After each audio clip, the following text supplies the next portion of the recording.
I am an athlete. Playing ball is my life. Putting what I love on hold? Don't you dare. June 8th, 2010. The lights dim. Surgery. Never had I seen depression until depression took hold on me. That week after surgery, I lay in the darkness, unknown of what will be next for me. Days go on of nothing, waiting for the day I will become Amber Brown again. Depression, a thought of the mind from darkness and pain. The pain of this memory continuing to be a thought of what's next? How do I recover? Many people don't really realize how connected the mind and body really are. They really go through a transformation process, and some would tell you that they actually come out of the process changed for the better. Aware of what's happening in their body. A lot of times people separate their mind and their body. So they might be able to talk about what's going on in their mind and their story, but they're not really feeling it anywhere, so they're dissociated.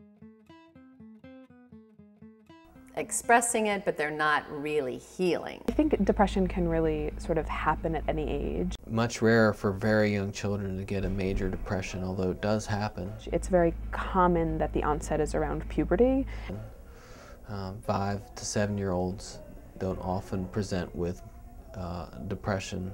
And then sort of peaks again, especially for women in their early 20s. People enter their adolescent and early adult years is when you usually see the first episodes of depression. It is that way because we look at a sort of set of symptoms that diagnose depression, and what that frequently means is that we miss other symptoms that might be indicative of depression.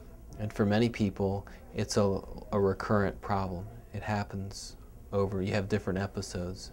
So in children, someone who's depressed, a 3 or 4 or 5-year-old isn't going to say, I feel so sad all the time, I think about hurting myself all the time. A child may present with being irritable. They are going to maybe talk about physical symptoms. My stomach hurts, my head hurts, I don't want to go to school, I don't want to eat. Getting upset easily, getting angry easily. For older people, they can present with depression for the first time, and it may be related to their physical health. And it also may present itself differently. So someone that's over 65 that gets depression may present with memory problems.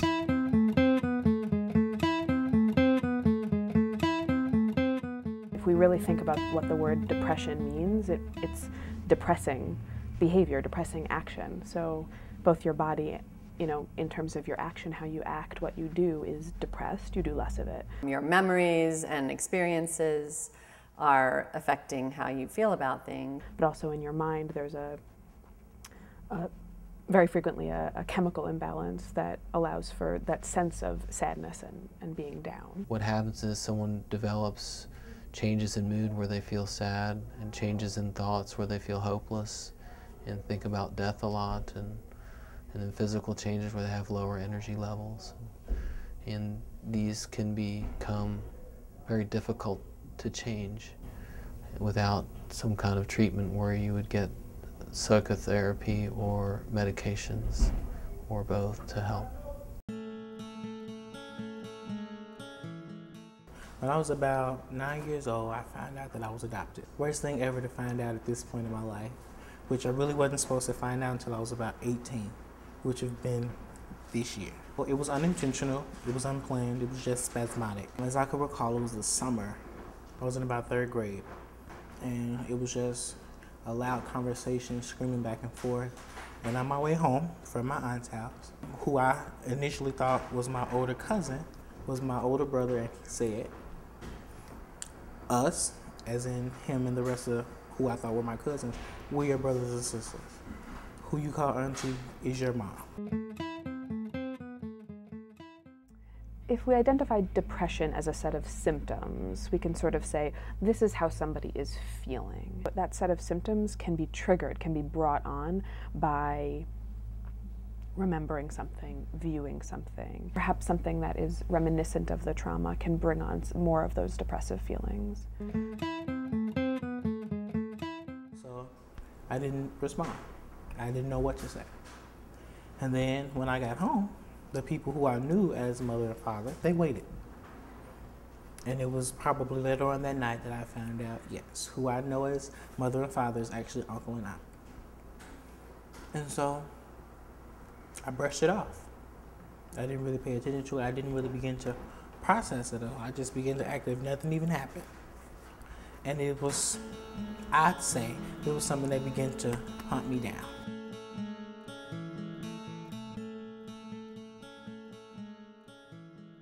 What we call affective conditions, or things like depression, are maintained through what we call avoidance, a systematic avoidance that a person develops. And it usually is about avoiding something negative, and it may be memories, like you're saying, hurtful memories. I was a lot of things. I became depressed. I was angry. I felt unwanted. I felt illegitimate. It looks like a significant change in eating habits. Either have you gained a lot of weight or lost a lot of weight because you're either uninterested. It looks like, very frequently, it looks like a desire to sleep all the time and to withdraw. It even be aspects of yourself you don't want to see. Some people won't look in the mirror because they don't want to see, a certain blemish or a certain aspect of how they look. So that pattern of avoidance really reinforces a lot of the things that keep these conditions going. I acted out in school because of the fact that I was angry, because of the fact that I was at that place in depression that I did not want to be bothered. I didn't want to be told certain things. I didn't want to do certain things. So that means sort of taking control of your life in lots of different ways. But because very frequently, as I said, depression and trauma are frequently linked, it's really important to sort of identify maybe some of those roots of what's really going on, what's creating that depression. I was in this school, Crown Community Fine Arts Academy, that I would like to call it now the renaissance of my life. This is when Delvin Barber really became who he was supposed to be.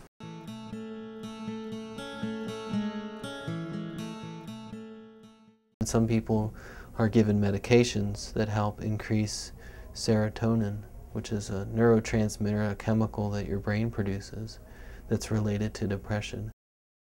Another group are given cognitive behavioral therapy, which is a certain type of psychotherapy or talk therapy where they learn how to deal with negative thinking and change their behaviors related to depression. Sort of identifying some of the source of the problem is really important, but then being more physically active in terms of exercise. For example, there's some research that looks at just having people that have depression exercise regularly. A certain percentage of those people get better. Their depression resolves just with exercise alone. We sort of help identify some of the concerns, the overarching themes, and really what is making people feel not so good. And then some need a combination of those in order to get better. So in some ways it's related to what someone prefers. The physical body and the emotional mind are connected, and if you work with both of them, you're going to have better results. The memory remains. Shorts, jersey, socks, shoes, torn ACL. The vertical cut of a reconstructed knee. The drill hole on the right side of my knee. It's starting all over again. A tears of hope, pain, relief, confusion. I won't give up on my dream. I won't let this thought of darkness and pain ever stop me. My body, my mind, my new me, connected. No more of a dissociated life. I am a whole person, a body, a mind, a dream.